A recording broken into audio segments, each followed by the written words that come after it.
the gentle lapping of waves against a hull, the cheerful calypso music from the pool deck, the clinking of glasses in the lounge. These are the sounds of a perfect vacation.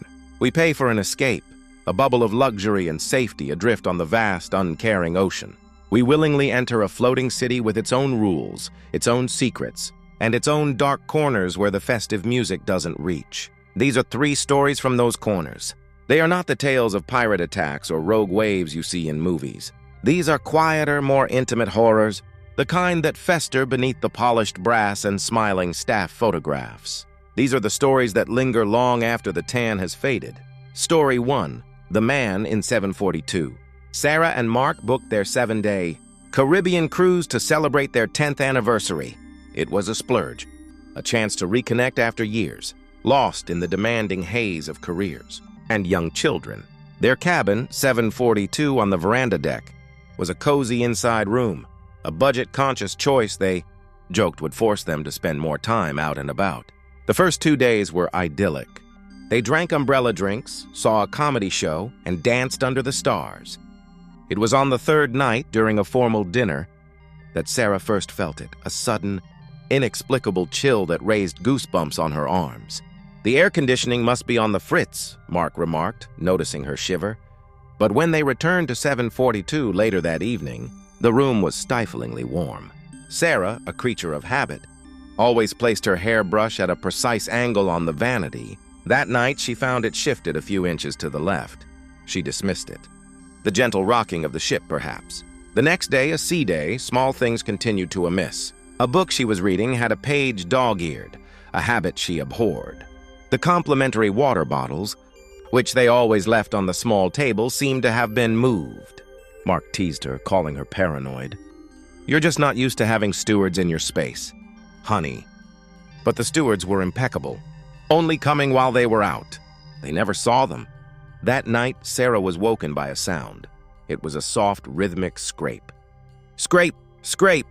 It was coming from the other side of the wall, the one their bed shared with the empty cabin next door. 744.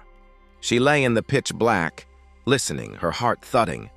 Mark slept soundly beside her. The scraping continued for a few minutes, then stopped as abruptly as it began.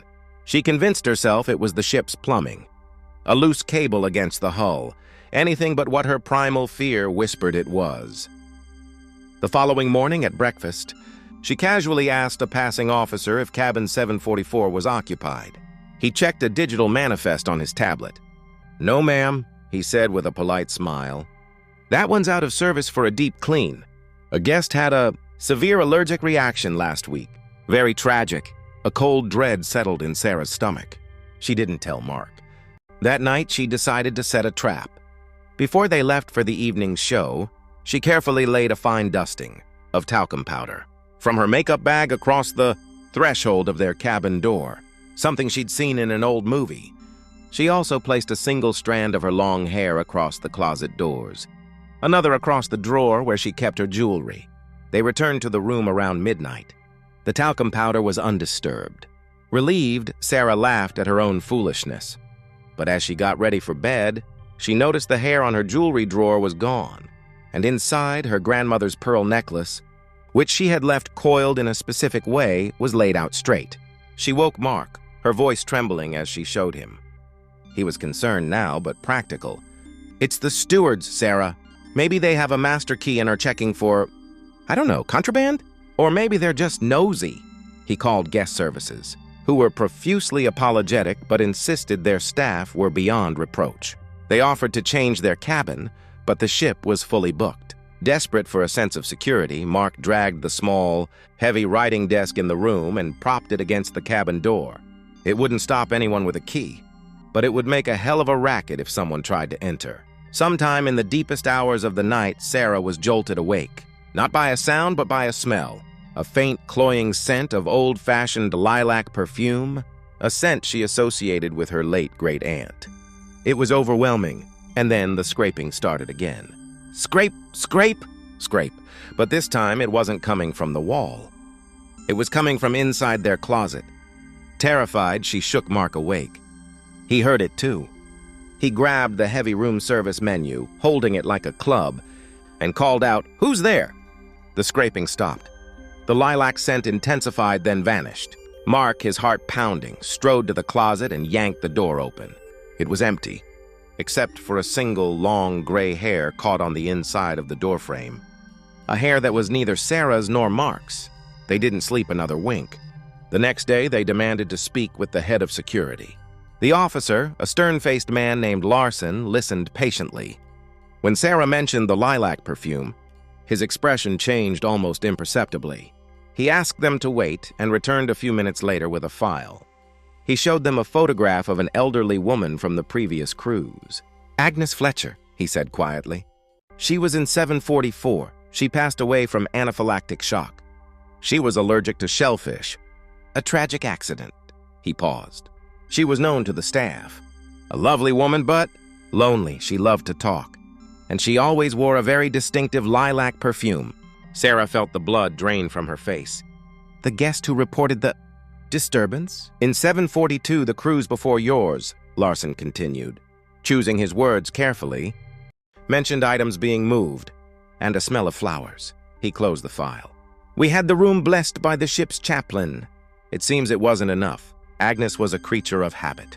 She must have liked her room, and perhaps she doesn't realize it's not hers anymore."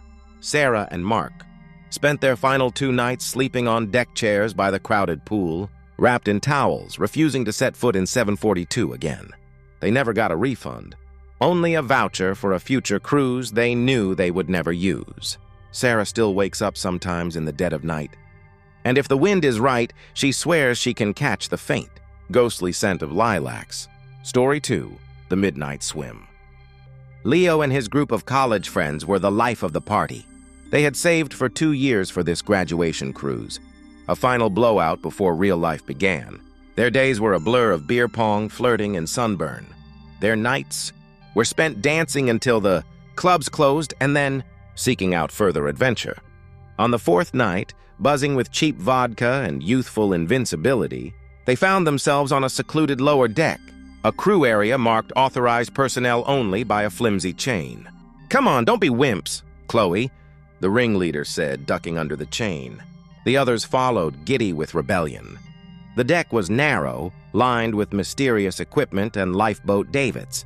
The air smelled of salt, diesel, and paint. At the stern, they found a small, grated platform that hung just a few feet above the churning, phosphorescent wake of the ship. The ocean roared below, a powerful black expanse. "It's perfect," Chloe declared, already kicking off her sandals. "A midnight swim!" This was, of course, strictly forbidden and incredibly dangerous. But to 5 drunk 20-somethings, it was the ultimate dare.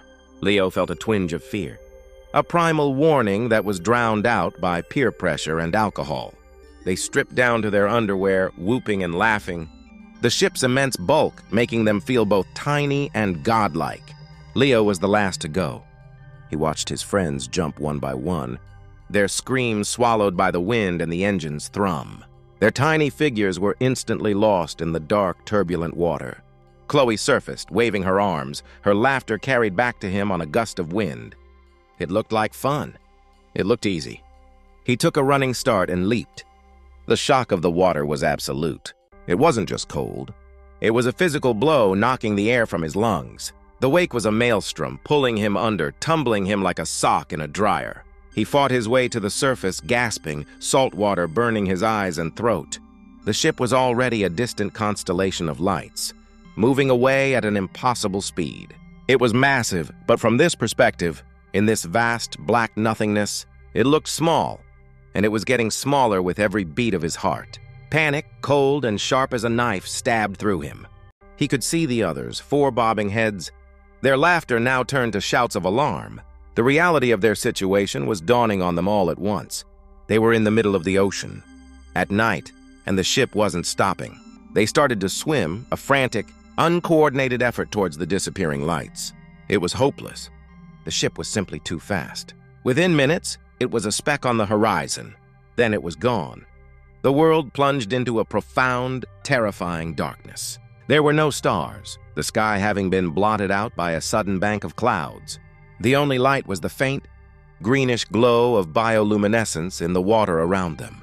The bravado was gone. Chloe was sobbing.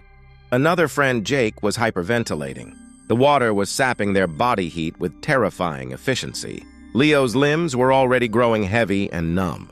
They huddled together, 4 of them, treading water in a desperate circle. "Where's Ben?" someone shrieked. They looked around. Ben was gone. He had been there moments before. There was no cry for help, no struggle. He had just vanished. The ocean had taken him silently. Time lost all meaning. It was an eternity of cold and fear. Leo's mind began to play tricks on him. He saw shapes in the dark water. He heard voices in the roar of the sea. He felt things brush against his legs, long, sinuous things. He knew it was probably just kelp or his own imagination, but the fear was real. After what felt like hours, but was likely only 30 minutes, a light appeared in the distance. A searchlight sweeping the water. The ship had realized they were missing. A wave of delirious relief washed over them. They screamed and waved, their voices hoarse and pathetic against the immensity of the ocean. The rescue boat, a small Zodiac manned by a grim-faced crew, found them huddled and hypothermic. They were hauled aboard, shivering uncontrollably, wrapped in foil blankets. The crew's faces were stony, a mixture of anger and pity. As the Zodiac sped back towards the mothership, one of the rescuers shone a powerful flashlight into the water around where they had been found. The beam illuminated the depths for a moment, and in that moment Leo saw it. Just below the surface, a pale, massive shape drifted past. It was long and tubular, its skin ghostly white. It was too large to be a shark, too strange to be a whale. It had no distinct features, just a vast, bloated body, and for a single heart-stopping second, Leo saw a large, dark, unblinking eye reflect the light before the creature sank back into the black abyss. He never spoke of it to his friends. They were too traumatized by the loss of Ben, whose body was never recovered. The official report was drowning, but Leo knew. Something was down there with them in the dark, something that had been watching. And he is forever haunted by the thought that when Ben disappeared, he wasn't alone. Story 3, The Smile in the Photo. The Chen family, David, his wife May, and their 6-year-old daughter, Lily, were on their first ever cruise. For Lily, it was a magical adventure. She loved the endless ice cream, the kids' club, and the thrill of exploring the massive ship. On the second day, they decided to get a professional family portrait taken in the grand atrium. The photographer was jovial, coaxing genuine smiles from them. Lily, beaming, stood between her parents. They bought the digital package, and that evening, back in their cabin, they scrolled through the photos on David's laptop. They were beautiful, perfect, a wonderful memory, until they reached the last one. It was the same setup, the grand staircase, the sparkling chandelier, the happy family. David and May were smiling. But Lily was not. Her head was tilted slightly, and she was looking at something just outside the frame. Her expression was one of blank, unsettling confusion. And standing directly behind her, peering over her shoulder with a wide, toothy grin, was a man they had never seen before. He was gaunt, with sallow skin and sunken eyes. His smile was a rictus grin, too wide, too full of teeth. He wore a steward's white jacket, but it looked ill-fitting, almost costume-like. One of his bony hands rested on Lily's shoulder. A cold chill swept through the room. "Who is that?" May whispered, her voice tight. David, his heart hammering, zoomed in on the man's face. The pixels blurred, but the disturbing smile remained. They had been completely alone with the photographer. No one else had been near them. They checked all the other photos in the sequence. In the one taken 2 seconds before, the space behind Lily was empty. In this one, he was just there. They immediately went to security. The officer on duty was polite but skeptical. He pulled up the crew manifest and had them look through every photo of every staff member. The man was not among them. He examined the metadata of the photo. It was clean. No signs of tampering. A photobomber, perhaps? The officer suggested weakly. Another passenger who stepped in and out quickly? But David and May knew. The look on Lily's face. The way the man's hand possessed her shoulder. This was no prank. That night, Lily woke up screaming. She said a skinny man was standing in the corner of their cabin, smiling at her. They turned on the lights. The room was empty, but the scent of stale cigarettes and something vaguely chemical, like formaldehyde, hung in the air. The incidents escalated. Lily began having conversations. With an imaginary friend she called Mr. Smiles, she said he told her stories about the old ships and the people who slept forever in the water. She drew pictures of a tall, thin man with a gigantic mouth full of sharp teeth. In one drawing, he was holding the hand of a stick-figure girl on a big boat. They demanded to change cabins. The cruise line complied, moving them to a room on a different deck. For one night, it was peaceful. But the following evening, as they walked through the crowded buffet, Lily suddenly pointed towards a service corridor. "There's Mr. Smiles," she said cheerfully. David spun around. The corridor was empty, except for a swinging door at the end that was just coming to a rest. On the final day of the cruise, during the chaotic disembarkation, they were herded into a large lounge to wait for their group to be called. The room was packed, a sea of anxious travelers. Lily was holding May's hand. Suddenly, the little girl's grip tightened to a vice-like clamp.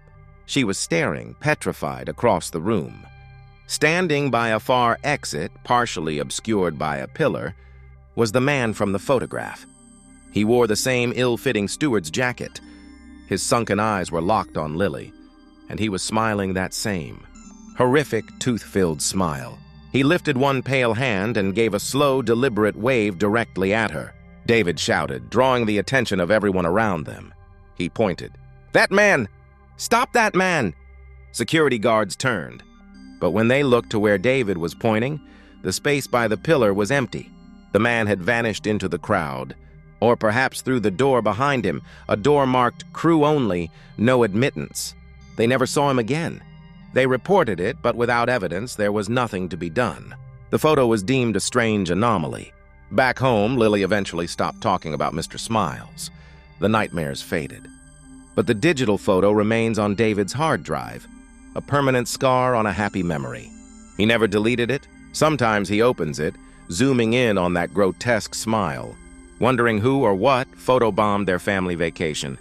Was he a ghost of a crew member from a bygone era? A sinister passenger with a terrible hobby? Or something else, something that hitchhikes on these floating cities? Feeding on the fear of the most vulnerable? They never got answers. They only got the smile frozen in time, a silent promise that they were never truly alone on that ship.